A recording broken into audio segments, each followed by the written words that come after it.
All right. Well, thanks everyone so much for joining us today. My name is Ben Hellerstein, and I'm the State Director for the Environment Massachusetts Research and Policy Center. And really thrilled to be welcoming you tonight to our webinar, New Tools for Local Clean Energy. Tonight's webinar is sponsored by 4 organizations: Environment Massachusetts Research and Policy Center, Mass Climate Action Network, 350 Mass for a Better Future, and Massachusetts Sierra Club.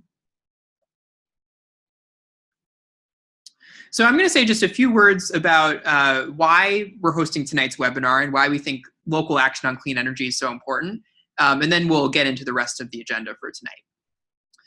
So I'm sure I don't need to tell folks on this webinar tonight that progress on our issues of clean energy and energy efficiency and reducing climate pollution at the federal level is stalled. And in fact, our leaders in DC are moving as fast as possible in the wrong direction.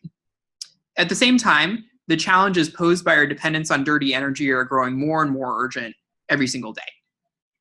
The good news is that we have the power in our local cities and towns to make a real difference. And whether that means expanding solar energy and wind energy, making our homes and businesses more efficient, making our transportation system clean and electric, whatever the case is, we have the tools we need in our towns and cities today to take real steps in the right direction. And furthermore, we know that action at the local level helps to build support for action at the state level as well.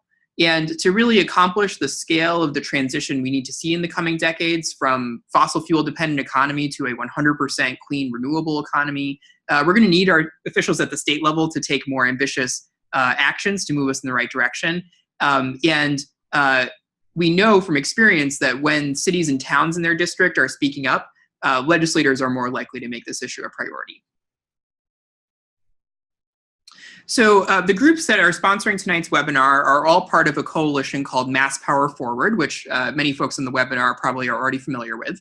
Mass Power Forward is a statewide coalition of 100 to 150 organizations of various types all across the state.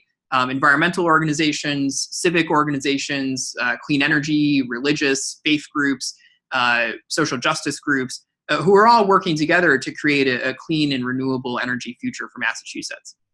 And about 1.5 years ago, the groups in the Mass Power Forward Coalition decided to make local clean energy campaigning one of the coalition's top priorities. And really, there are 3 goals that we as a coalition are working together to achieve in this campaign. The first is to win commitments to 100% renewable energy goals in cities and in towns all across Massachusetts. Second, to convince municipal officials to adopt specific policies and programs that will help us to achieve those commitments. So policies to increase clean energy deployment and to reduce the consumption of dirty energy. And then third, we hope to leverage the action on clean energy at the local level to help push for more ambitious policies at the state level as well. Since launching our campaign about 1.5 years ago, we've made significant progress. Right now, there are active clean energy campaigns ongoing in more than 50 cities and towns across Massachusetts. And there are 10 cities and towns in Massachusetts so far that have committed to 100% renewable energy goals. Many other communities have adopted specific policies to increase the use of clean energy, such as community choice aggregation, which increases the default amount of renewable electricity in the electricity provided to residents and businesses. So the purpose in organizing today's webinar is to bring together folks from all across the state, whether that's activists, municipal officials, municipal staff, who are all working to accelerate the growth of clean energy in their communities and move us closer to a 100% renewable and net zero energy future. And we're really lucky here in Massachusetts that there are organizations on the state level and the regional level that have created a really terrific set of tools and resources to help communities achieve those ambitious goals. And so we'll be hearing from a couple of those organizations tonight and some really practical steps that folks can adopt in their communities to move forward. So after I wrap up in just a minute here, I'll hand it off to Megan Aki from the Metropolitan Area Planning Council. Megan is going to talk about the Local Energy Action Dashboard, or LEAD, that MAPC has created. And then after Megan, we'll hear from John Balfe from the Northeast Energy Efficiency Partnerships, or NEEP, who will talk about their Community Action Planning for Energy Efficiency, or KP program. And then from there, I'll hand it off to some of my colleagues from the Mass Power Forward Coalition to talk about our Road to 100% Renewables campaign handbook. So we'll hear from Wilhemina from Mass Climate Action Network, Alan from 350 Mass for a Better Future, and Jacob from Massachusetts Sierra Club. Our goal is to wrap up the speaking portion of this webinar by 8 o'clock p.m. tonight, and then that'll leave us about 15 minutes at the end for questions. So folks have probably noticed that by default, everybody on the webinar is muted. So if you would like to ask a question, there are two ways that you can do that. The first is that you all should have received an email from me earlier today with the information on how to join the webinar. You can go ahead and just reply to that email with any questions, and we'll compile those questions before 8 o'clock when we get to the Q&A session. The other option is, as folks have noticed, there's a chat feature in this webinar. So you can click on the chat button, which I believe is in the lower portion of your screen. Type in your question there, and again, we'll compile those questions together before 8 o'clock. I'm not sure if we'll be able to get to all the questions, but we'll get at least to a couple of them, and we'll have more follow-up information to send out after the webinar as well. So with that, I'm going to hand it off to Megan Aki from the Metropolitan Area Planning Council. And just bear with me one moment while I unmute Megan's audio.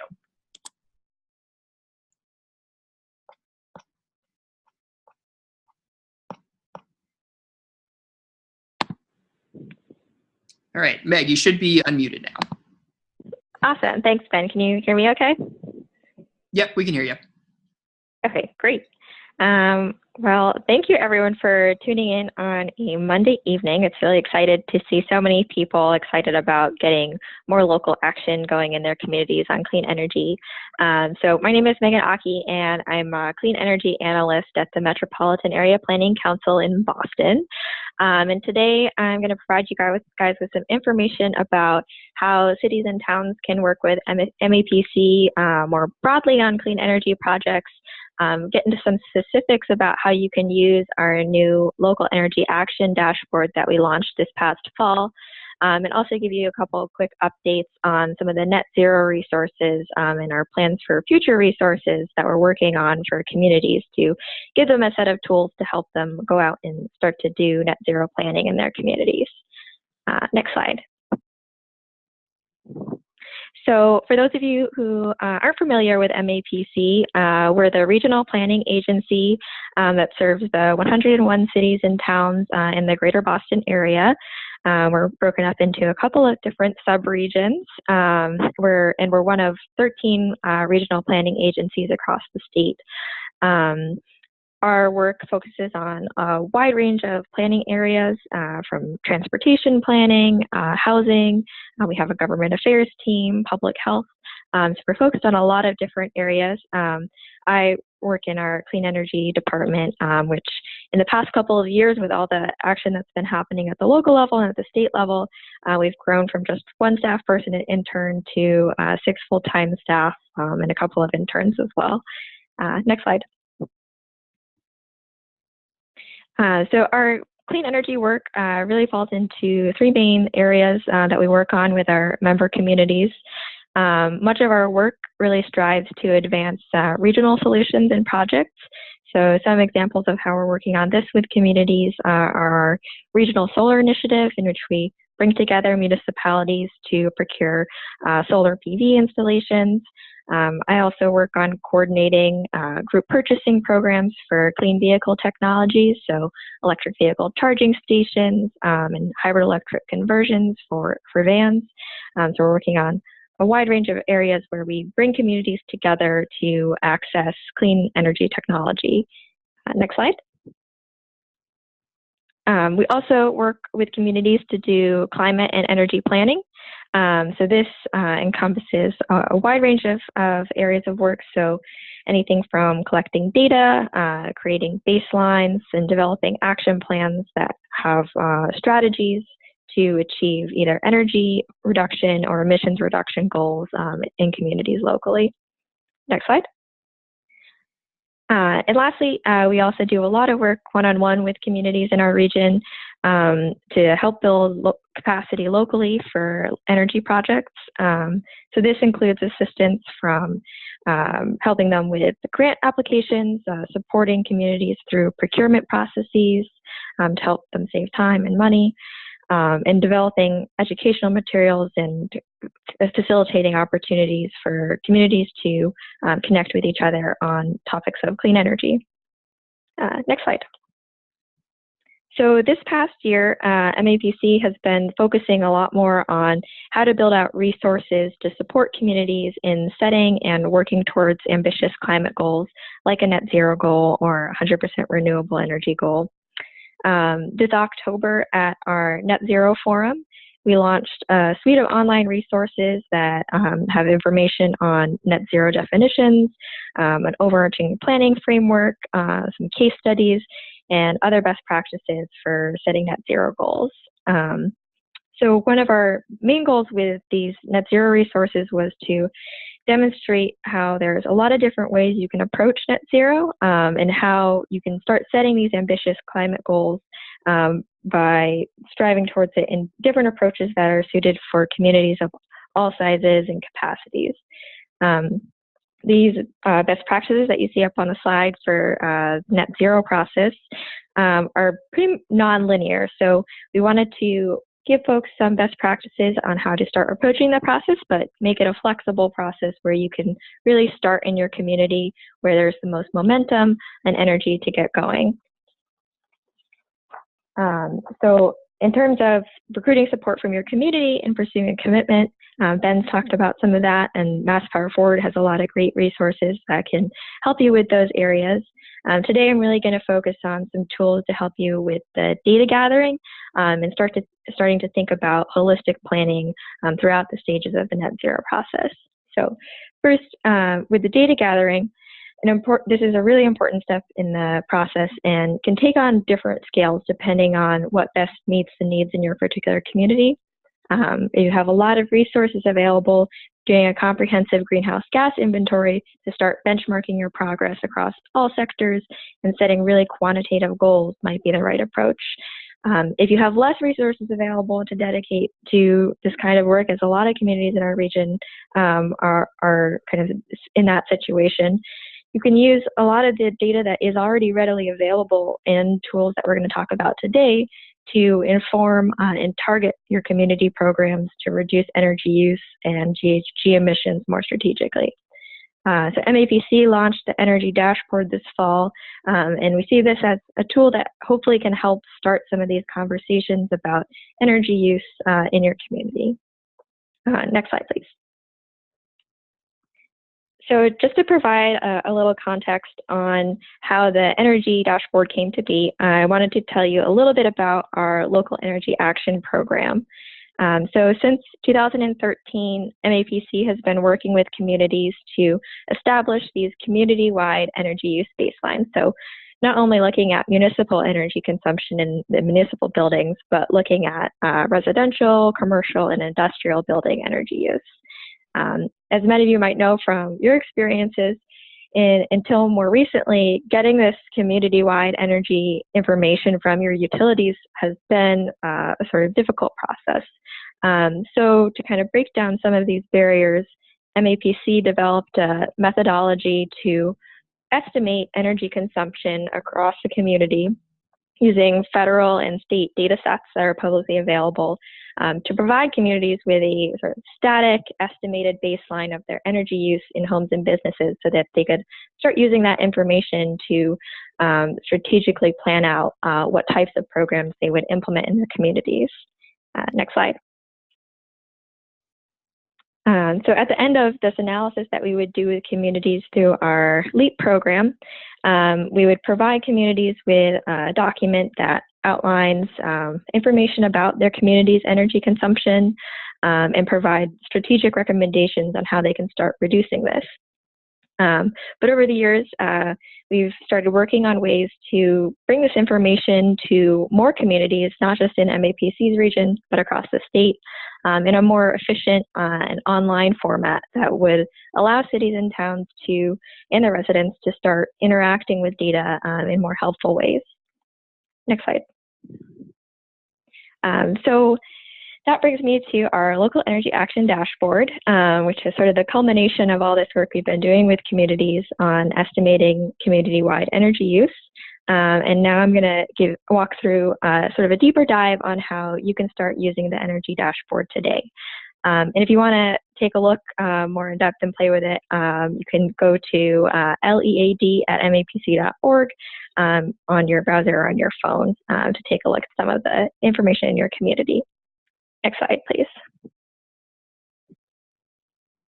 So the Local Energy Action Dashboard was a tool that we developed in-house. It was a collaborative project between our Clean Energy Department and our Digital Services team at MAPC. And the dashboard really builds on existing tools that are available to cities and towns already, such as Mass Energy Insight. For those of you who don't know, this is a free tool provided by DOER to municipalities to help them understand consumption in their municipal buildings. What the Energy Dashboard does is provides estimates on energy use, emissions, and cost from the residential, commercial, and industrial sectors. Next slide, please. So there are really three main ways that you can start using the dashboard. Next slide. You can start to estimate your community-wide energy baseline. So what the Energy Dashboard does is it takes those estimations that we've been using with communities through the LEAP program for years and makes them available to all 351 cities and towns across Massachusetts with the click of the button. Next slide. Once you've selected a town in the main drop-down menu, you'll get directed to this at-a-glance page. And this is really where you can start exploring estimates of energy use, cost, and greenhouse gas emissions. And from here, you can navigate to specific sectors to really start to drill down by the sector and the fuel type. So on this first page, you can start to think about sort of higher level questions about your community's energy consumption, thinking about, overall, how much energy do buildings in your town consume, or how many dollars does your community spend on energy, or how much greenhouse gas emissions are caused by the use of electricity versus natural gas or heating oil. Next slide. The other main feature that the Energy Dashboard has is that you can easily start to compare your community's energy use with other cities and towns across Massachusetts. Next slide. You can compare your cities and towns at a glance to understand at sort of that high level how your community consumes different fuel types in total for residential, commercial, and industrial buildings. So if you look at this, of all of the energy consumed in Medford's residential, commercial, and industrial buildings, 52% of that is electricity versus Winchester, 48% of that is electric. So not a huge difference there, but for some communities, you could see those differences or similarities. Next slide. The other thing that you can do with our comparison feature is you can take a deeper dive into each sector and look at how your community's residential, commercial, or industrial energy use profiles compare to other communities. You can layer on sort of your energy use fingerprint with other communities and compare to up to 4 other communities. And our goal with this function was to help communities draw some sort of initial comparisons with other communities and potentially use this as a tool to connect with neighbors who might be struggling with some of those same large energy users in their community and brainstorm on strategies that might be effective for targeting these building types. Next slide. And so lastly, the Energy Dashboard is a starting point to get sort of a preliminary understanding of where to target action to meet net zero goals in your community. We set it up so it connects you directly with the net zero planning resources and tools that we're developing. And it's our hope that with more work, all components of what we're doing as a department are going to be further integrated over time into both of these platforms. Next slide. So that gives you a sense of one way you can start to gather some of that information, look at the data in your community to really inform the process of setting a commitment and getting local support to take action. Next slide. The other aspect of net zero planning that we're really starting to encourage communities to take on is a more holistic approach to planning in their communities. So what I mean by that is sort of twofold. So one, it means to consider not only the energy and environmental benefits of setting your net zero goals and strategies, but also taking a look at what those economic and public health and equity co-benefits might be from the strategies that your communities are considering. It also means integrating a net zero framework into other planning processes. So looking at other either existing or future planning processes at the municipal level, whether it's a transportation plan, housing plan, or a public health plan. It's just as important to figure out how you can integrate your net zero goals into these plans as it is to have a standalone net zero strategy around how you're going to reach that goal. Next slide. So in the context of MAPC's work as an agency, communities can work with MAPC across all the different departments outside of just clean energy to advance their net zero goals. Some strategies could be working with our transportation department to promote complete streets and advance zero carbon modes of transportation like biking and walking. Another way that communities can work with MAPC could be to figure out how to encourage low impact development strategies in their community and build out more green infrastructure. Another way that communities can work with MAPC could be to assess the health impacts of net zero projects. So what we're doing in our department at Clean Energy is developing a municipal playbook that will put together all of these different strategies and approaches that communities can implement in their communities to advance their net zero goals. Next slide. So the first sort of step in building out this playbook is that we are going to be developing some net zero building case studies. My colleagues have been researching different municipalities across the U.S., looking at how they're approaching net zero buildings in their communities. So this is getting a bit more specific. Each of these case studies is going to take a look at community characteristics, their particular climate goals, what local policy levers they use to advance these goals, and then focus in on a specific building in that community that exemplifies the success of those policies. And from that, we're hoping to put together some recommendations and lessons learned from each case study that will hopefully have a broader applicability and usefulness to communities in our region and across the state. So stay tuned. We're hopefully going to have a final product for public use this summer. Next slide. And so all of these resources that I've talked about today, and also any new resources that we come out with in the next year are going to be available on our Net Zero webpage, which is at mapc.org/net-zero. So this will have, when they're released, the Net Zero building case studies, which is just the first of hopefully many more resources that we're going to develop to give communities a lot of different tools they can use to start tackling their net zero goals. Next slide. Yeah, so I know we're going to have some time for questions at the end, but feel free to send me an email or give me a call if you want to talk about the energy dashboard or any of the other ways that your community can start to tap into some of the programs that MAPC has. Thanks. Great. Thanks so much, Meg. So bear with me for one moment, and I am going to unmute John. All right, John, you should be unmuted now. All right, great. Can you hear me? Yep, we can hear you. All right, awesome.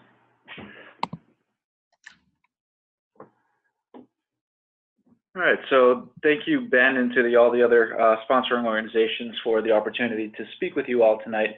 I'm excited to be sharing some of the resources that we've developed, and I'll be talking mostly about this one specific resource that I think really can work in tandem with the one that Megan was just speaking about. So I definitely encourage you to log on and use both of our resources. I think they're really good kind of complementary pieces. So next slide, please. So over the next 15 to 20-ish minutes, I'll be trying to paint this nice picture for you all about what this new resource is that we've developed here at NEEP. It'll hopefully be as nice as this mural that we got painted on our wall in our office here, but I can't promise anything. So just a quick look at what I'll cover today, starting with a quick intro of who NEEP is and what we do, and then we'll dive right into this new KP tool that I mentioned, and then some of the other, I'll briefly mention some of the other resources that NEEP has available on our website. Next slide, please.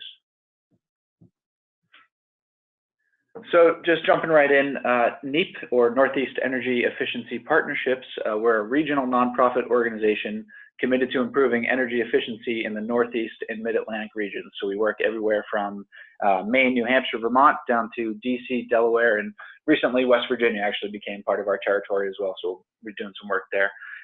We're located in Lexington, Massachusetts, so we do quite a bit of work here in Massachusetts. And we're actually one of 6 RIOs, as we call them, or Regional Energy Efficiency Organizations across the country that is funded in part by the Department of Energy.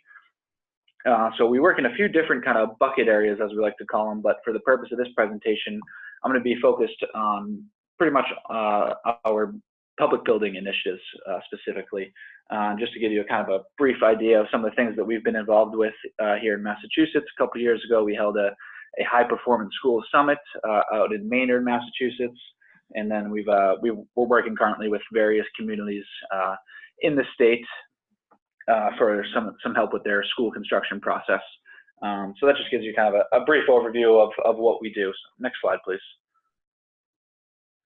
So the resource that I'm going to be spending most of the time talking about today is called KP, Community Action Planning for Energy Efficiency. This is another free online resource that we've been working to develop probably for the better part of a year now. So I'm going to start with a little bit of background about the tool, what it is, who it's intended for, and then we'll dive a little bit deeper into how it works and what you can expect to get out of it. Next slide, please. So the overall goal of KP is to provide communities with some clear and easy to understand actionable steps to take on and cut their energy costs and to improve their energy efficiency within their town. And we also have an eye on cutting greenhouse gas emissions, as we know a lot of communities are establishing goals to that end as well. So it's an online platform created to assist mainly small to mid-sized communities. So we've been recognizing that, you know, a lot of the bigger cities in our region might have some in-house expertise or the resources to take on some projects, but some of the smaller communities may not necessarily have the bandwidth to be able to take on energy projects. There may be a lot of volunteers or energy committees working on these projects. So we're trying to equip those folks with the know-how to take on energy efficiency projects. So it's really meant for a kind of a broad spectrum of stakeholders.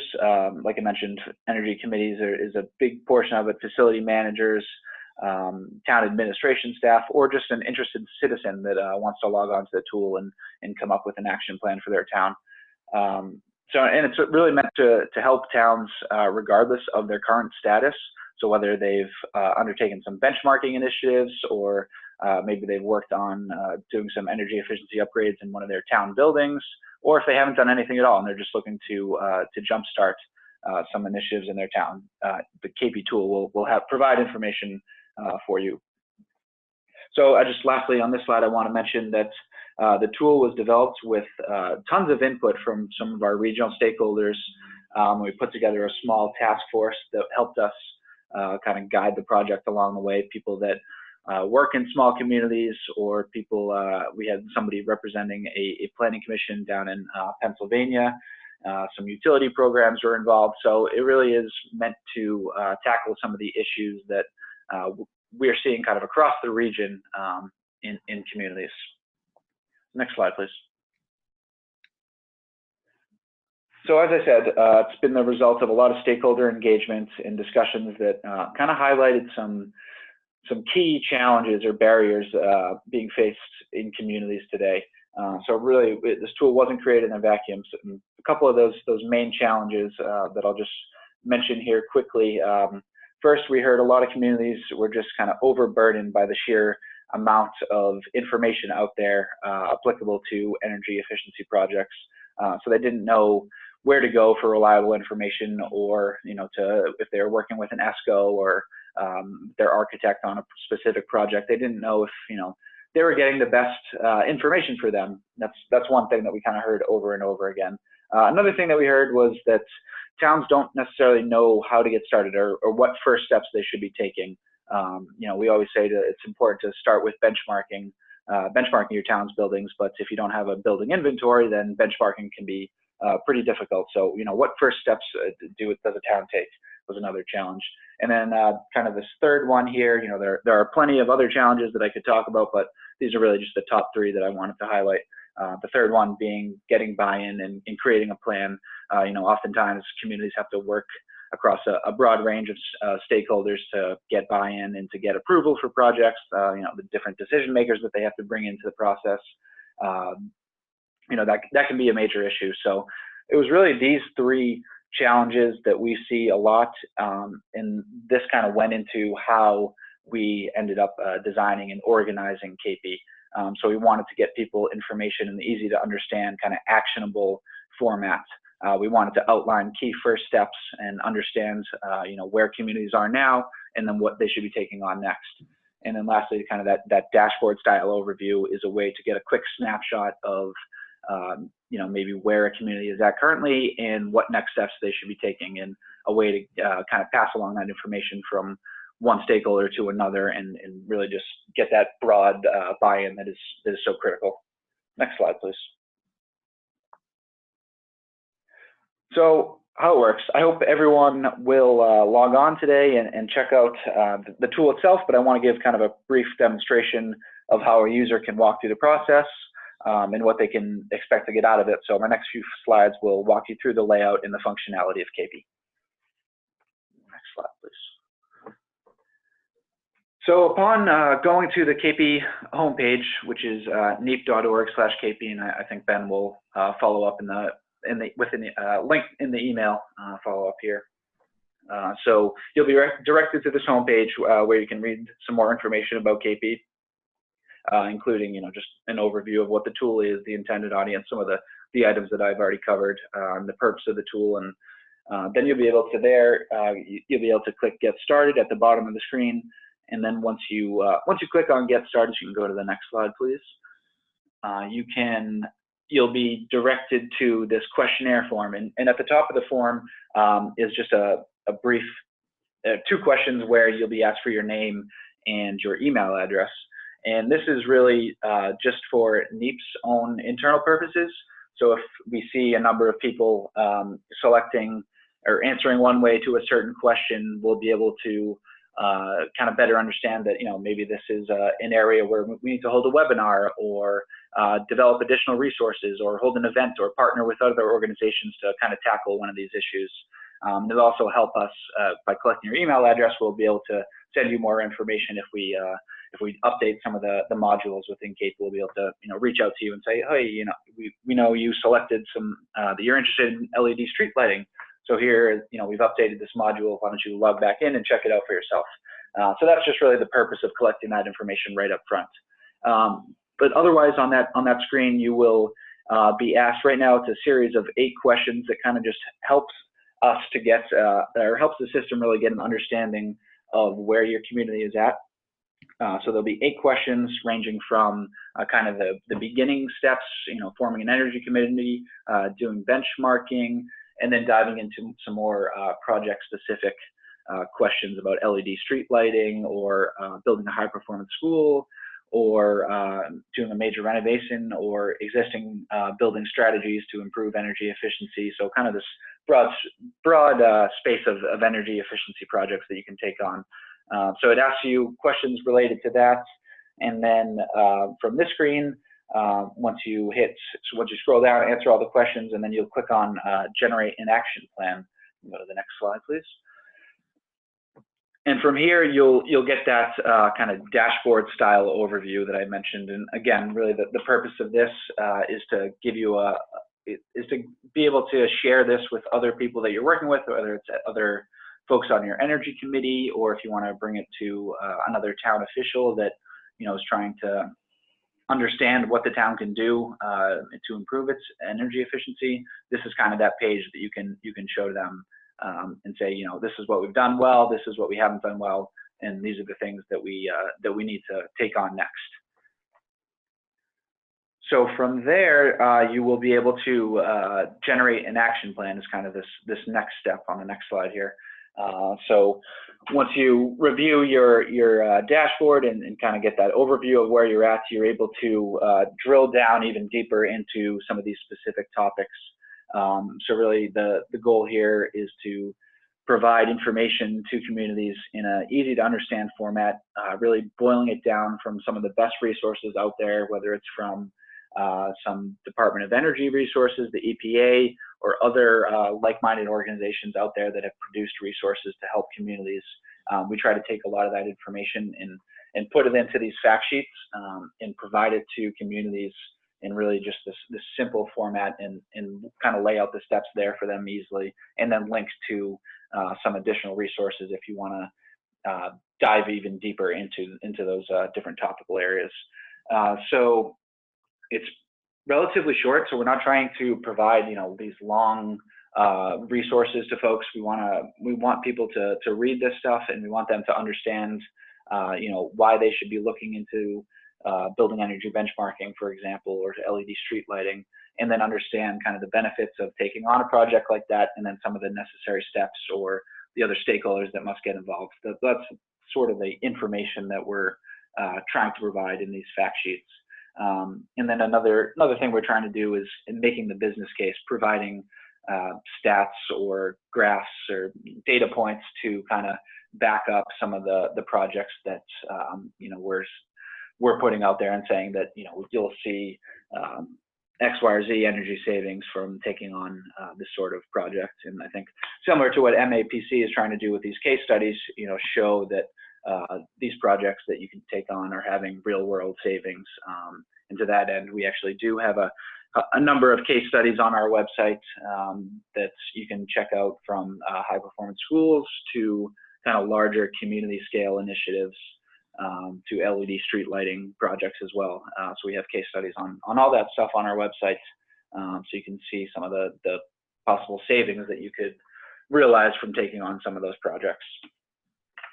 So you can, once you go through this process, and you can download your customized action plan, and it'll only be, the topics covered in this action plan will only be specific to those questions that you answered. So if your town has already taken on or retrofitted all their streetlights to LEDs, then you won't get any information about that. So it's really making it simple for communities to kind of weed through a lot of the information that is out there and get pointed in the right direction. So on this next slide, I wanted to just kind of quickly highlight some of the information that's going to be included in these fact sheets.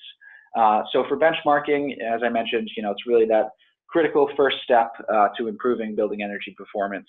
And it's benchmarking, as I'm sure a lot of the folks on the phone know, it's the process of comparing the measured performance of a building to itself, to its peers, or to other to established norms, or to a point in the past. And then we really try to identify what are the benefits of doing benchmarking, and really why you should be taking it on. And then here's just an example of kind of that making the business case stat that we try to provide throughout these fact sheets. So as you can see, 70% of facility managers that have used Energy Star Portfolio Manager to benchmark their facilities to guide energy efficiency upgraded plans, and 67% have used it to justify an energy project. So benchmarking is an important step, and it really does equip you with that information that you need to go ahead and justify projects, and to better understand how your buildings are using energy, and what specific buildings to target within your town. So that's just kind of a really high level brief overview of some of the information you can expect within these fact sheets. Next slide, please. So we're always trying to think about, what's next, what are our stakeholders challenged with, what are some of the hot topics or the new initiatives that are happening throughout the region. So this gives you kind of an idea of where we're thinking of going with KP. Really, very soon, actually, we are building out an additional module on water and wastewater facilities and targeting those facility types. They're major energy users within a town, and we're looking to provide this module that's looking at strategic energy management opportunities within the water and wastewater sector. So that'll be a pretty interesting one that's going to be coming out again very soon. So I'm excited to share that with you all. One we're building out currently is on schools, and we're really trying to, we get a lot of questions from some of our stakeholders about language to include within their RFPs if they're going out for a major renovation or new construction school project. If they're trying to target a high performance school or a zero energy school, they're always looking for language to include in their RFP. So we've developed that language over the years and refined it, and that's something that we're going to build into KP. And then also questions to ask your design teams. So if you're working with an architect, how do you know that they're really listening to you and they've got your kind of best, they've got the best intentions working for what the town really wants. So we're going to be including some of those questions in there as well, and that's we've been building that out as a part of our work through the Department of Energy. And then we're building out some more stuff on energy codes and what can be done at the local level, stretch codes and energy code compliance. So that'll be some more information including KP going forward as well. And then, as I mentioned, we're always trying to update the tool with new funding and financing resources. These are always major barrier for communities. So if we can point to some good information out there on possible financing opportunities, we're gonna be doing that. And then case studies, other resources, and stats and facts. So if there's any, additional case studies that folks on the phone want to partner with us on, we'd be happy to do that. Feel free to reach out to me afterwards. Be interested in talking with you about that. So next slide, please. So just in the last couple minutes here, I just wanted to share, the fact that NEEP has a lot of other resources in addition to this KP tool that I've been talking about, and we really tried to kind of build in all of our resources into the KP tool. So if you're looking for information on LED street lighting, we have a regional street lighting assessment. That's a really useful guide. This report here in the middle is Northeast CHIPS, which is a criteria for the design of high performance schools. I'm sure a lot of folks on the phone are familiar with LEED for schools. Northeast CHIPS, it was actually developed previous to LEED and is the only, it's specific for schools and really sets a higher standard for energy efficiency and indoor environmental quality. And then you can see on the left, on the top left and the top right there on the screen are a couple of examples of our case studies that we do. The one on the left we did with the Planning Commission down in Pennsylvania about their LED street lighting project. And then the one on the right is an example of a high school, high performance school project up in Wells, Maine.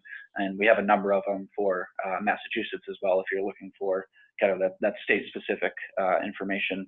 And then just lastly, I'll mention the two reports there on the bottom. The first one on the left is one of our newest reports about water and wastewater facilities and the opportunity for strategic energy management within that sector. And then the one on the right there is it's a resource for existing buildings. It's called our Regional Operations and Maintenance Guide. So it has a lot of great strategies to tackle energy efficiency within your existing buildings by focusing on proper operations and maintenance, and ensuring that the people or the folks operating these buildings have those strategies at hand, right in their hands.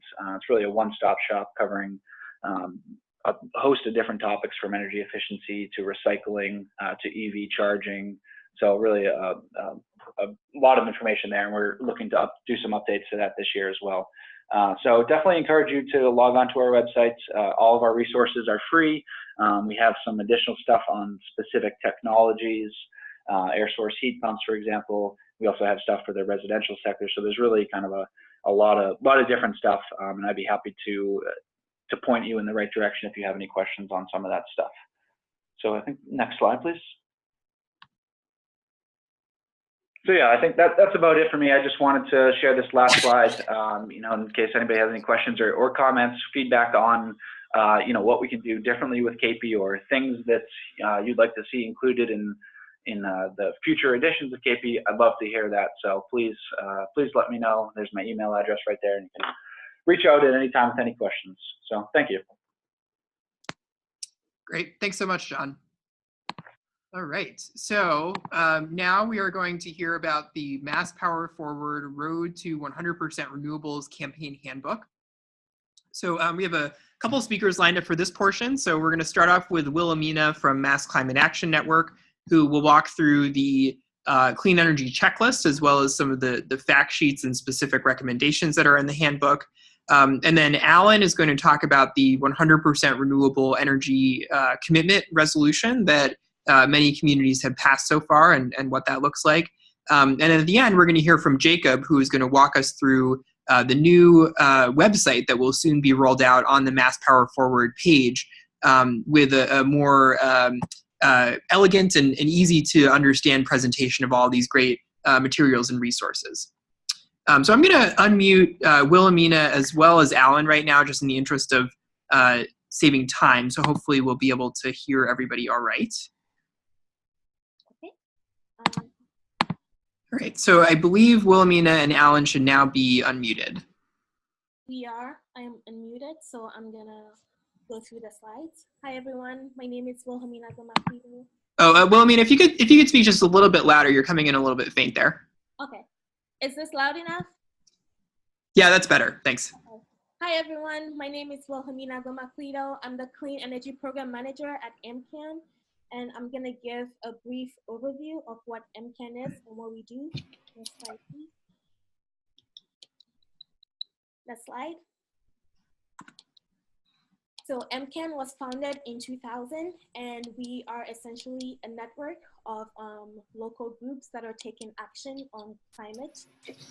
We advocate at the town and city level, and we work to make community level change to turn that into state and national legislation.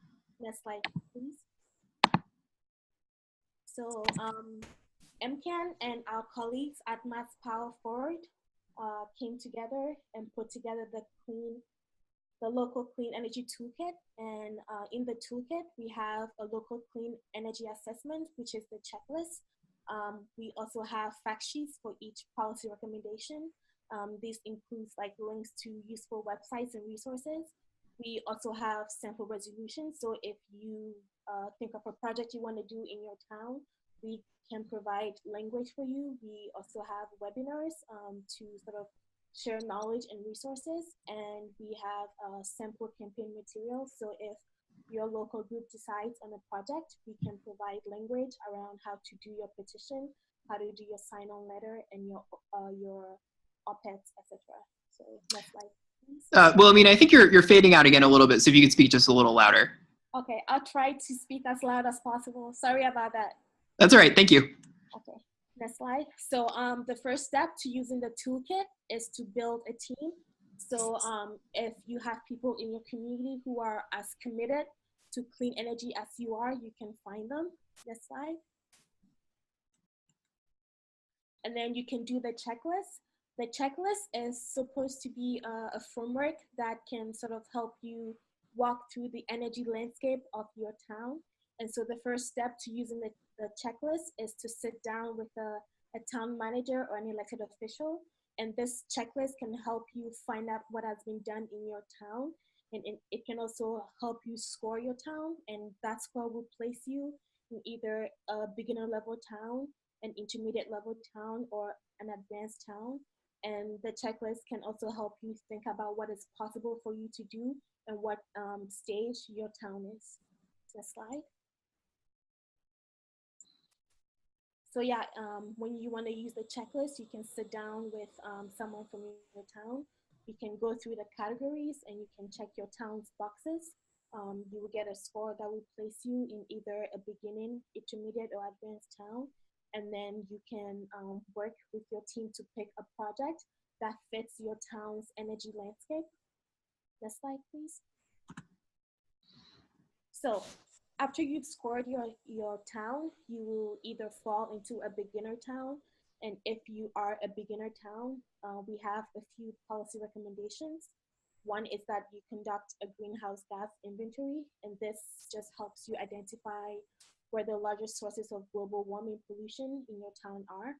We also recommend that you do an energy efficiency audit. This includes auditing all municipal buildings like schools and libraries and completing a cost-effective energy efficiency upgrades. And then you can join the Commonwealth's Green Community Program, which provides funding for local clean energy projects at the town level. Next slide, please. If you are an intermediate town, we recommend that you begin to think about doing a green municipal aggregation.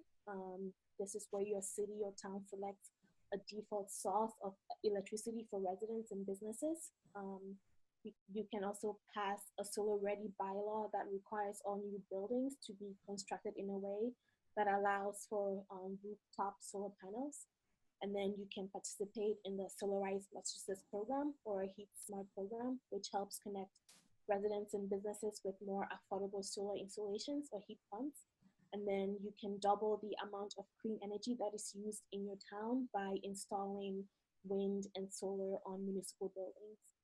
Next slide, please.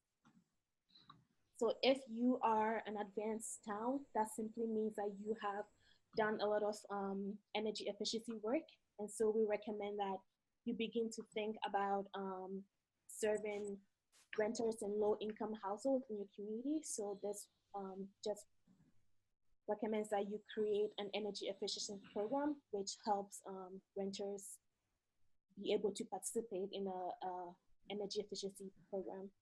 And then sort of like the biggest thing you can do in your community is to do a net zero plan, which sets out a roadmap to achieve zero emissions for buildings and transportations.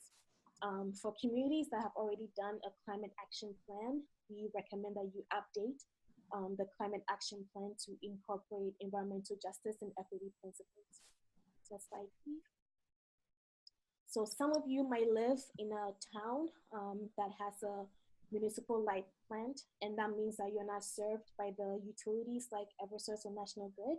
So if you live in a muni town, the way that you will use the toolkit is a little different. So I would recommend that you contact my other colleague at MCAN, Oriana, and she has more information about what you can do.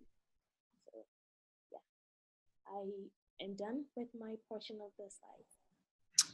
Great, thanks, Wilhemina. Let me just unmute Alan. All right, Alan, you should now be unmuted. All right, hi everybody, can you hear me? Maybe chat or? Yeah, we can hear you. Sounds good. Okay, thanks Ben, and thanks Wilhemina and Megan and John.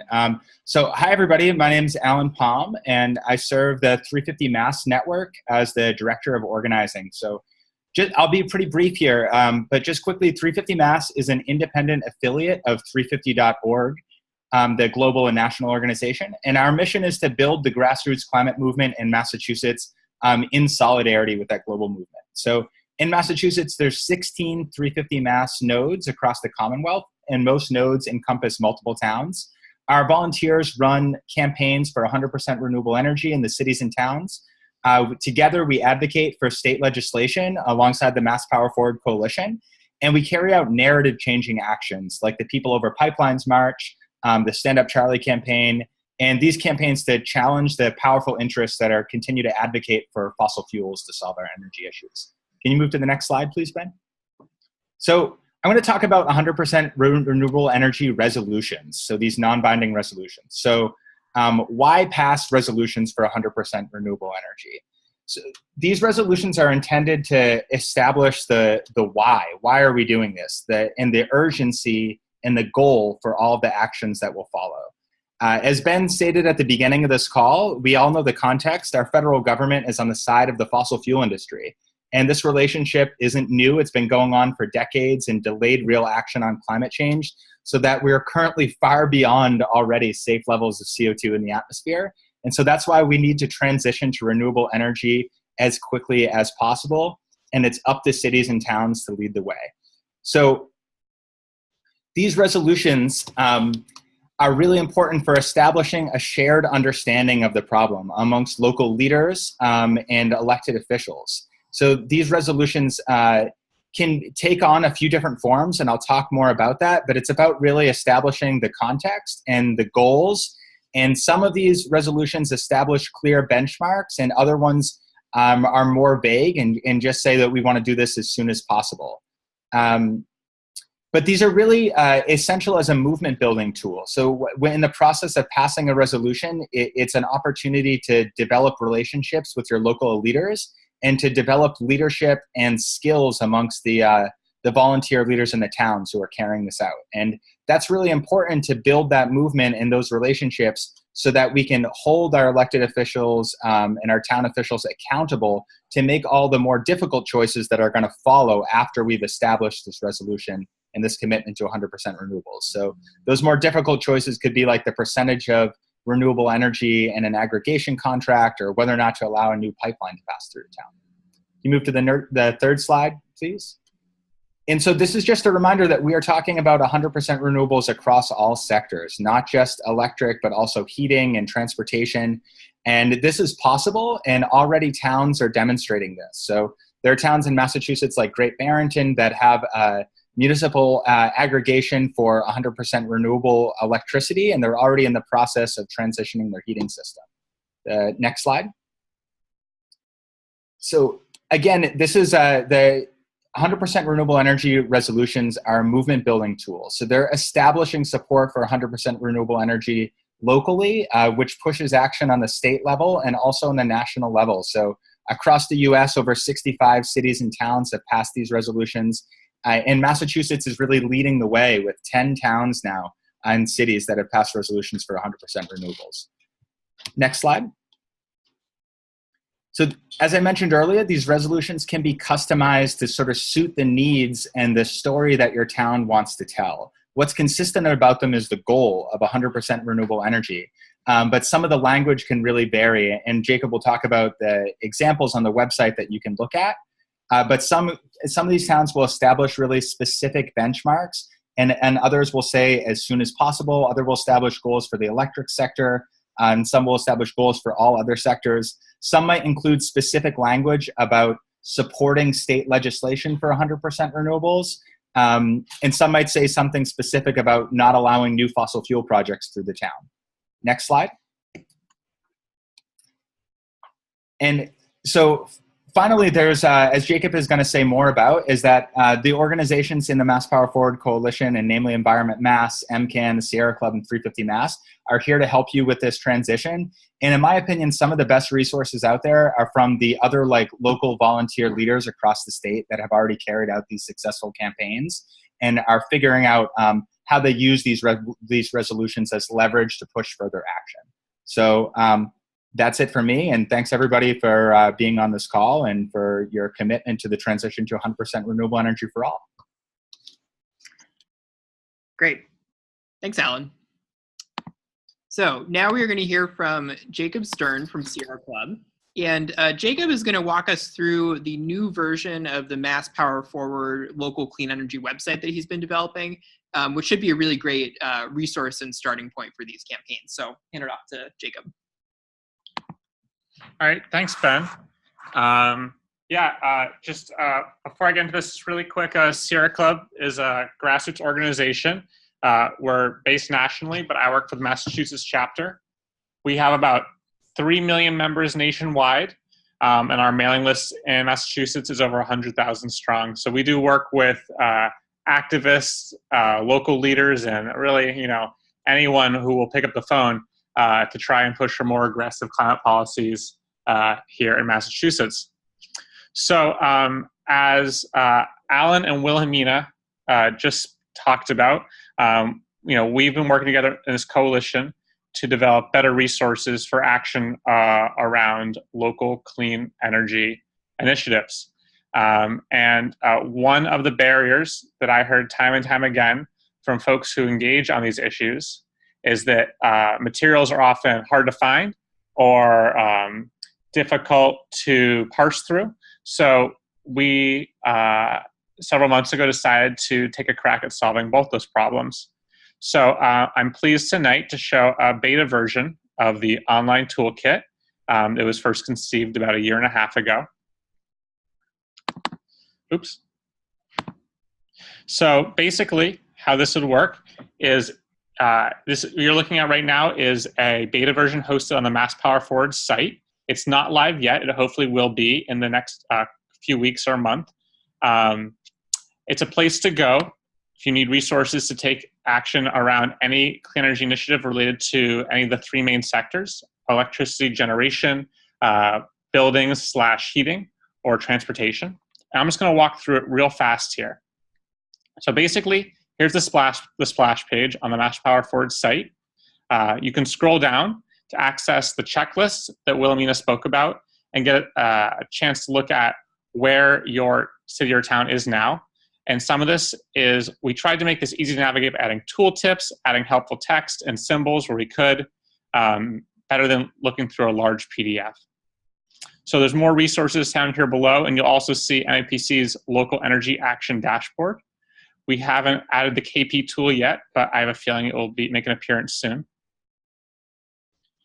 So on the resources tab here are the 3 main sectors I spoke about, and we divided up resources for each of them. And it's very easy just to tab through them and look at what's available.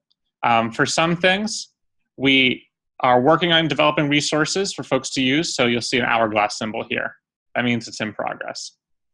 And then last but not least, one of the questions I've got from people is, what are other towns doing? What progress has X city made on this initiative?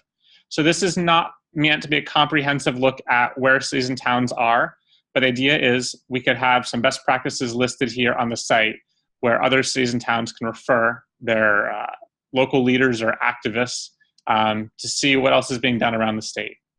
So we're going to highlight here towns that have passed a 100% renewable resolution and towns that have implemented a green community choice energy program. And the last thing I'll say tonight is this toolkit is hosted on the Mass Power Forward site, but it could really be hosted anywhere on any organization webpage. I'll show you an example on the Sierra Club's webpage. It appears here, next to this nice picture of our chapter director's youngest son. It embeds easily in any page. So I think with that, I'll turn it back to Ben. I believe we have a few minutes left for some questions. Great, thanks, Jacob. So I'm going to try unmuting all of our speakers just in the interest of saving time in the Q&A. So bear with me for one moment. And speakers, if you could just make sure to be extra quiet, that would be appreciated.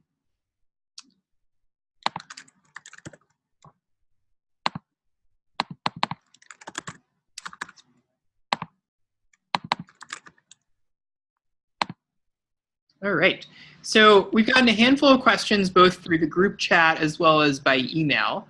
The first question we'll start with is a couple of folks were wondering how are these tools applicable to towns that are served by municipal utilities?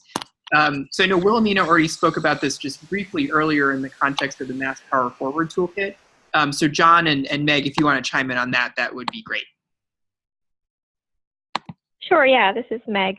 So I think in terms of using LEED for MLP communities with municipal light plants, it does the estimation for any community regardless of whether or not you're in an investor-owned utility or an MLP community. The data that we're using to calculate the estimations is from the U.S. Energy Information Administration. And then we use that in tandem with some state level data to calculate average energy consumption by the different sectors. So the data will be there for you whether or not you're in an IOU or MLP.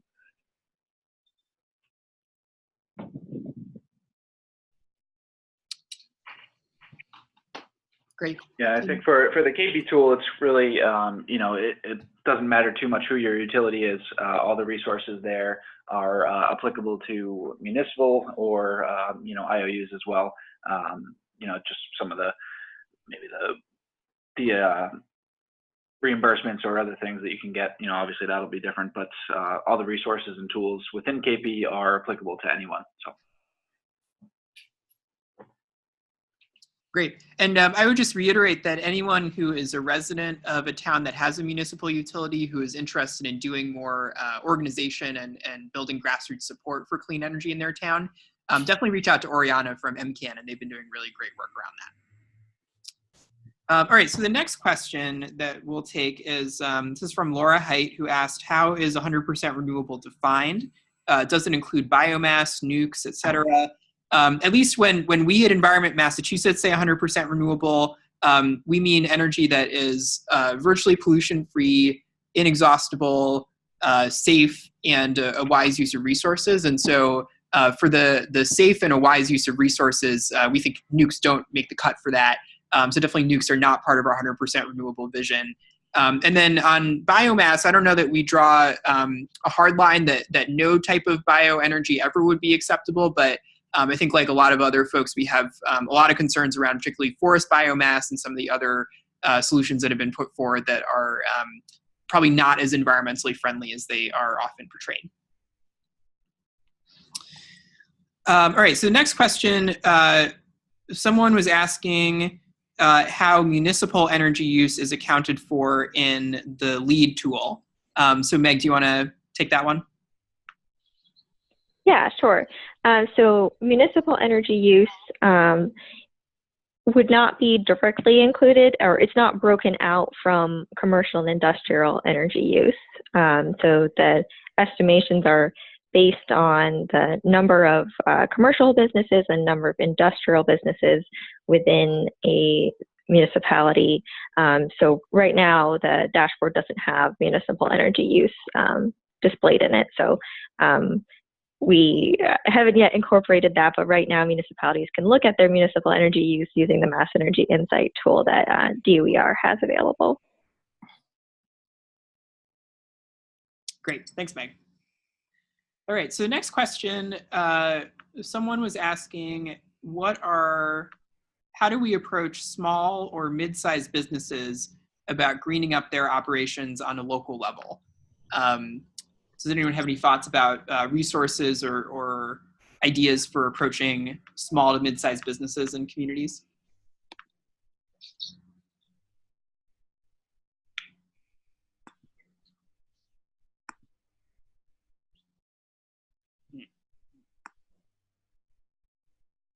This is Meg. I don't have any sort of direct resources or references to speak to, but I know that this is something that a lot of our communities are thinking about in terms of broadening their approach beyond their municipal buildings and engaging local businesses that are smaller to medium size. And I think this is an area that we have been looking to sort of push the utilities on developing more programs through their energy efficiency programs that serve small to medium businesses. So I think if you're a community and you're interested in working on something like this, definitely reach out to our team and we'd be happy to brainstorm and work on some solutions in your community.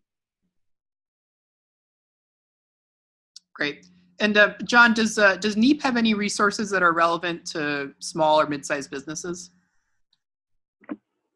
Yeah, I mean, I think a lot of our resources, while are kind of focused on the public sector, a lot of the things within them would be applicable to kind of small to mid-sized businesses, but most of the initiatives that I've talked about are kind of focused specifically on the public sector. Some of the kind of more technology-based work that we do is kind of falls on a different team than I'm on, but some of that stuff dealing with air source heat pumps and other technologies, I think that could be applicable. So we definitely have some of those resources. I just am not the best person to talk about them, I guess. Cool. There was another question about colleges and universities. And one thing that I can offer is that our National Federation, Environment America, has been doing quite a lot of work recently on encouraging colleges and universities to go 100% renewable. And we've developed a report and a set of fact sheets with recommendations for steps that colleges can implement on buildings, on electricity, on transportation, on heating. So I'd be happy to include that in our follow-up note for anyone who's interested in the colleges and university angle to this. All right, so we are just at about 8:15, so I want to be respectful of everyone's time and let you go. But please, if folks have any additional questions, feel free to reach out by email, and I'm happy to pass those along to the other presenters, and we'll make sure we get you answers. One other quick thing I'll note is that we did record tonight's webinar, so we will be posting this online and sharing it with anyone who was not able to attend. So if there's folks that are in your organizations in your towns that are interested in this content, we will be making that available as well. So I just wanted to wrap up by saying a big thank you to the other organizations that sponsored tonight's webinar. A big thank you to John and Meg for presenting and for sharing their wonderful resources with us. Thank you so much to all of you for the great work that you're doing in your communities to move closer to 100% renewable and zero carbon. And we look forward to working with you in the future. So thanks so much.